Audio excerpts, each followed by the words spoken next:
how much are closing costs? So welcome to this awesome episode. There's a lot to chat about today. I'm going to be going over that, and then later on we'll go over some of the mortgage updates that we are seeing in the market, and then at the end of the episode we'll do a draw. I got all the names ready to go here for the pizza gift card that we're giving this week from my Mortgage Music Monday song event that I did. But first, how much are closing costs? So you're probably wondering, you know, when I buy a home, how much are they going to be? So what I'll make sure to do is go over all the possible closing costs that you can run into when you're buying your home.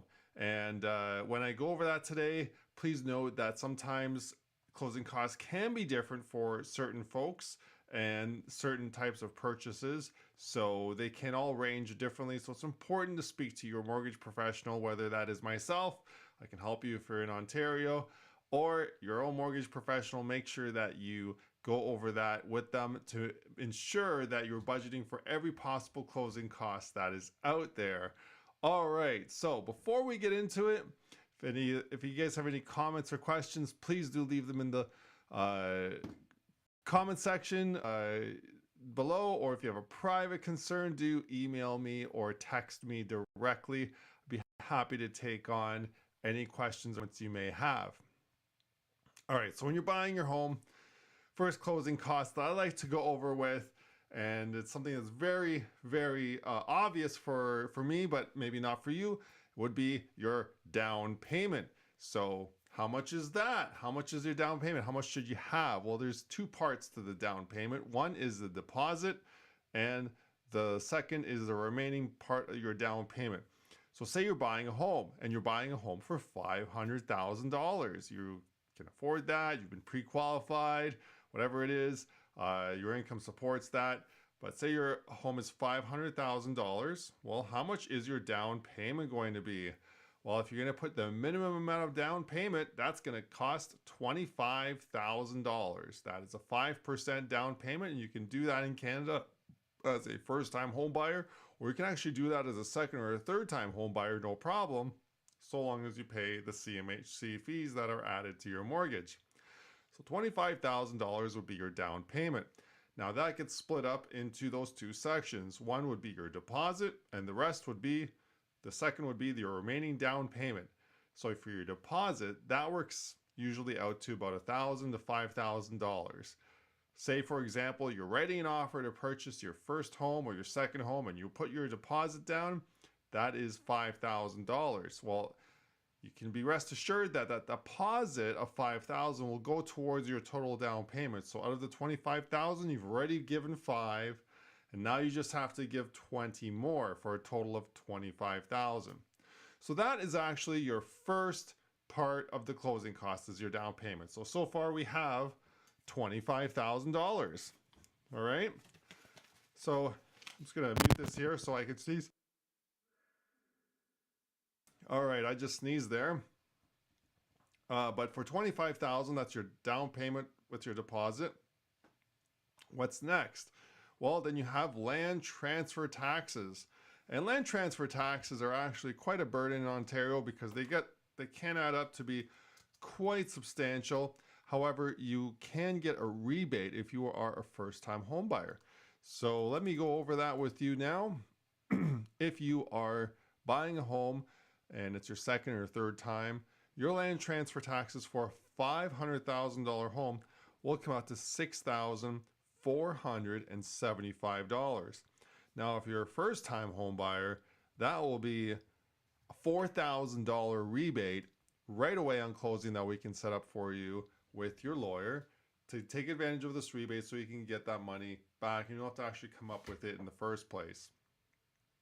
But $6,475 are the total land transfer taxes, and that is a tax paid by anyone who's purchasing land in Ontario. All right, so what is the next closing cost that we can run into here? And that would be legal fees.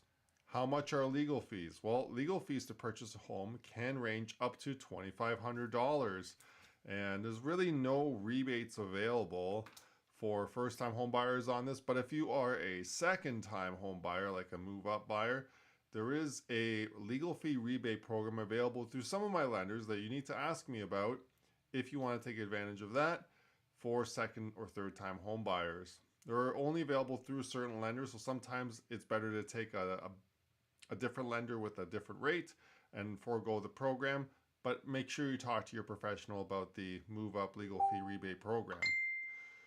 All right, so legal fees, that's $2,500. We estimated at that. What is the next possible closing cost that we could run into when you're buying a home? Well, that's actually registration costs and legal disbursements. So how much does that run up? Well, that can be anywhere from $500 to $1,000. And usually that's rolled in with your legal fees, but say it's not, we'll do worst case scenario, we'll add on $1,000 to the closing cost. And that money is coming out of the amount the lawyer charges to finish their work. You can get deals out there, and I always recommend calling around and getting quotes from a lot of lawyers. And if you want a lawyer for your purchase, I can recommend some good lawyers that don't charge very much. So we can get that all done for you. Next is title insurance. And title insurance is required by all banks and lenders these days. Title insurance protects your title for the bank, and it protects your title for you. You can actually get a policy that will cover you for the life of living in your home with that mortgage. You don't need to pay it again. It's one time. There's also adjustments if required. Sometimes adjustments can be required if you are negotiating with the seller and maybe they've removed an appliance or you're paying interest on their mortgage or something like that. I'm going to leave that out here because I don't see those very often, and they only happen if we're extending closing dates or something like that, and the seller needs to keep the house for a longer period of time, meaning that they need to hold the mortgage for a longer period of time. Anyway, besides the point, let's not worry about that, but adjustments and incidentals, they can range widely and happen specifically for every scenario differently. Appraisal. So say you need an appraisal. If you're buying with 5% down, typically that appraisal is covered by your 𝗪𝗡 insurance.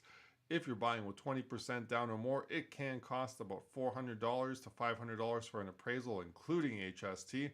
So in this case, we're not going to go with an appraisal because we are going with 5% down, but there is such thing called as PST on your mortgage insurance. So how much is your PST going to cost? Well, on a $500,000 home with a minimum down payment, you're looking at a PST amount of about $1,500. And the tax, that's essentially the provincial sales tax on the 𝗪𝗡 insurance amount that you are adding to your mortgage. And that tax is payable upfront at closing.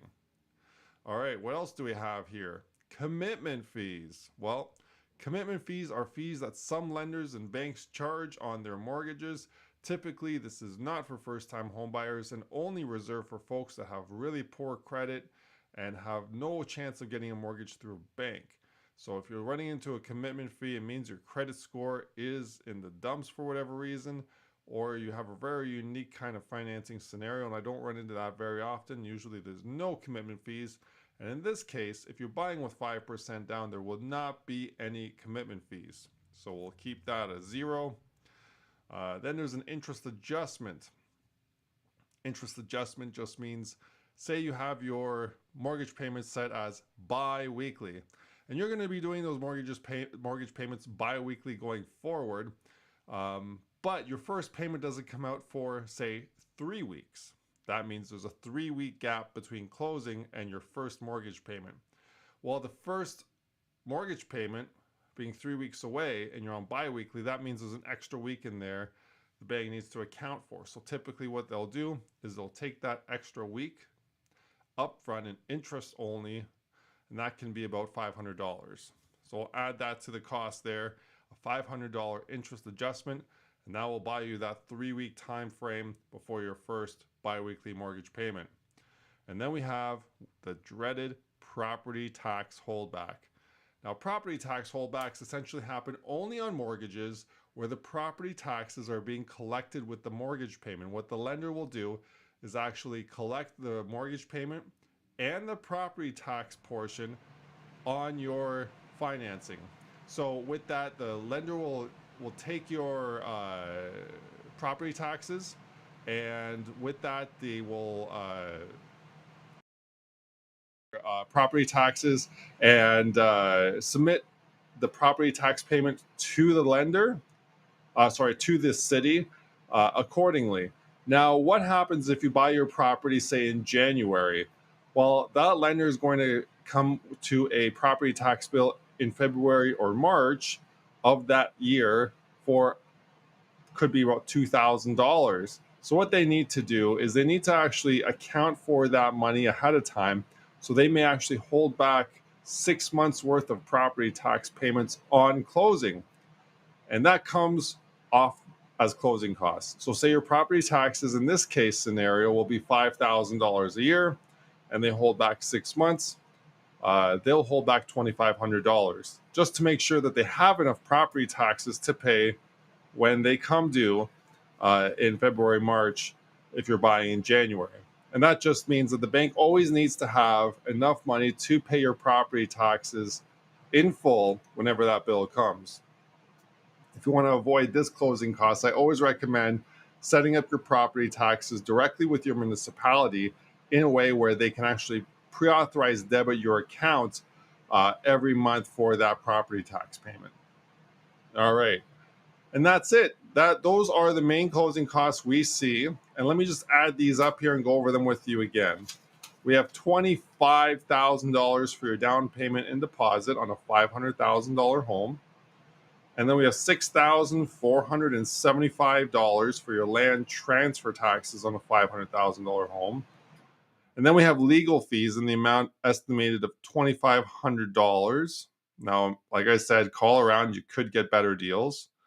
Then we have about disbursements and adjustments and incidentals for $1,000. Then we have an appraisal cost, if required, that's $400. And then we have provincial sales tax on the CMHC that you're paying on your mortgage because you're doing minimum down payment, and that's due on closing. Closing costs will be about $1,500. And then we have an interest adjustment payment. Say you're doing a biweekly payment, but you're not starting your first payment for 3 weeks after closing. Then you would need about a small interest adjustment. Typically on a $500,000 home, that works out about $500. And then lastly, we have a property tax holdback. If you're including property taxes with your mortgage payments, the lender will need to hold back some funds so they can make your first property tax bill in full without using any of their own money. Obviously, they want to use your money, so you're going to put that hold back in the account. And the way to avoid this extra $2,500 is to set up the taxes directly with your municipality and have them debit your account, pre-authorized debit every month as the taxes come due. All right, so all that together, $500,000 home, your total closing costs and down payment will come to $39,875 in a worst case scenario. I obviously have a little bit over budgeted every single amount except for the down payment and land transfer taxes. And if you're a first-time home buyer, you're going to receive a $4,000 rebate on closing for this amount. So the amount will drop to instead of $39,875, it'll drop to $35,875. All right. So that's closing costs and what to expect there. Now, before I move on, let me just remind you that we're doing the draw for Mortgage Music Mondays at the end of this episode. So hang tight. I have a bunch of names here ready to go in my names basket for the $25 pizza gift card. In the meantime, let's go on to some mortgage updates here. I'll let you know what's happening in the market today. All right. So the 3-month interbank rate, it's been staying at 5.05 to 5.04%. That's the CDOR rate, the 3-month interbank rate. And essentially, this tells me if variable rate mortgages are a competitive option. And because they've been so high for so long and staying stagnant at this range, I would say variable rates aren't really as competitive as they were before. They could still be an option for a lot of my clients, depending on where you are in your mortgage goals and ownership goals and where you are on your plan for that. So make sure you talk to me or your mortgage professional about where you're going to end up with your mortgage and what you're planning to do to make sure that fixed or variable, we can pick the right one for you. All right. What else do we have here? We have the Canadian bond yield. And I like to follow specifically the 5-year Canadian bond yield to determine what fixed rate mortgages are at. And right now we have seen the 5-year Canadian bond yield hovering between 2.92 and 3.08% in that sort of 15 basis point window, with it sitting at around 2.96% as of this morning. So with that in mind, it's a lot lower than where it was in March. We had a 5-year Canadian bond yield at around 3.6%, which had fixed rates about 50 basis points higher than where they are at now. So now is actually a great time to get pre-approved and lock in that monthly mortgage payment before it could possibly go up in the future. And as so long as you lock that in, if rates do go up, you have that lower rate protected. And if rates go down, we can actually adjust that rate down for you. All right. Now, in terms of jobs, which is one of the metrics that I use and what a lot of economists use to determine whether or not rates will come down or up, is that as of last month, and this was March now, jobs did go up 0.2% from the previous month. So jobs are still strong in Canada, and we are still seeing more jobs, uh, more net jobs for employment. So long as that happens, rates probably will not have any downward pressure. But they are talking about rates having downward pressure at the end of this year or early next. So we'll have to see about that and see how that all goes. So what about the Canadian inflation rate? Well, the Canadian inflation rate did drop again in March to 4.3%. That's a big drop from the 8.1% we saw in June of 2022. Wow, pretty fantastic to see that low interest inflation rate. However, the inflation is still pretty high, and with that inflation being where it's at, you can still expect pressure from the Bank of Canada to keep rates where they are at going forward. American inflation is not too far behind. It's sitting currently at 5%. It is down from a peak of 9.1% in June of 2022. However, it's still above where the US Fed does want to have inflation. So that's where that is at currently. What about the Canadian housing market? What's happening with house prices? Well, in March of 2023, we did see house prices increase again for the second month in a row. There was a 4% increase in average sold price to $686,371. That is a fantastic increase. And the month before, we saw an even more fantastical increase of 8%. And these are the 2 months that we've seen price increases in that range. We have not seen price increases like this since early 2022 when the prices were going bananas. So I think that these price changes have a lot to do actually with the rates on the fixed side going down, allowing people to afford more home and being able to buy into the market, because we have seen a 41% additional transactions this month versus last month. And with the rates going down, that has enabled a lot of clients to get into the market. So if you're looking to get into the market, don't wait, get pre-approved now, because you might miss your window before prices catch up and you won't be able to get that deal that you could have before, and you'll have to wait for that next window. All right, so what else do we have here? We've gone over jobs, bond yield, Canadian interest rates. They have been going down on the fixed side. They're still staying stagnant. We got the variable rate still high. We got variable rates based on the prime rate, which currently sits at 6.7%. And we do have the next Bank of Canada announcement coming up in about a month's time. That will be on June 7th. We'll do an announcement right here on Canadian Mortgage Weekly Live at 10 a.m. with a pre-rate show starting at 9:45 a.m. So really excited about that. And join me for that at that time. So thanks for joining me on Canadian Mortgage Weekly. So far, we have our announcement and our draw to do now. So with that, as you guys know, I've been doing Mortgage Music Mondays. started this week for May, which is National Moving Month. Happy National Moving Month, which is May. That's why we're covering closing costs. May is recognized as the National Moving Month.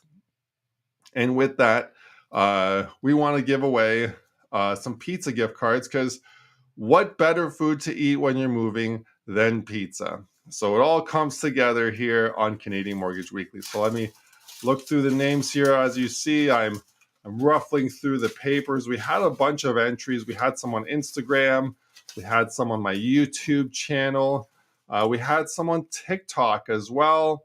And we had some on Facebook. So thank you to all of you who entered this draw. Let's see here. Who's going to win this pizza gift card? We have a name.